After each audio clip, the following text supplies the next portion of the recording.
Saling tanya jawab antara Gibran Rakabuming Raka dengan Mahfud MD dalam sesi debat Cawapres malam kemarin menjadi tontonan paling seru. Dimulai dari gaya Gibran ketika mengaku tidak mendapat jawaban sesuai pertanyaannya kepada Mahfud yang dinilai tak beretika. Lalu dibalas hal yang sama dengan Mahfud dan juga dijawab jika pertanyaan Gibran soal greenflation adalah hal receh. Penilaian Mahfud itu rupanya mendapat jawaban dari ekonom Derajat Hawibowo.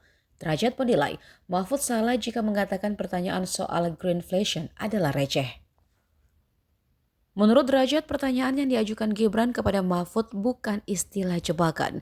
Derajat berkata pandangan bahwa greenflation merupakan istilah jebakan justru menunjukkan ketidakpahaman terhadap transisi ke ekonomi hijau, termasuk energi bersih dan penerapan praktik kelestarian. Menurut Derajat, greenflation merupakan istilah yang makin sering dipakai ilmuwan, pegiat, pebisnis, bahkan politisi. Istilah itu sering dipakai oleh para tokoh yang terlibat dalam urusan kelestarian atau keberlanjutan. Contohnya mereka yang terlibat dalam urusan mitigasi dan adaptasi perubahan iklim. Derajat menjelaskan, greenflation secara sederhana merujuk pada kenaikan harga akibat dari mahalnya biaya transisi di atas. Dengan kata lain, inflasi hijau merupakan salah satu bentuk cost push inflation. Menurut Derajat, greenflation merupakan tantangan yang harus segera mendapatkan solusi, sehingga pertanyaan itu bukan sekedar istilah receh.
Download Tribun X sekarang, menghadirkan lokal menjadi Indonesia.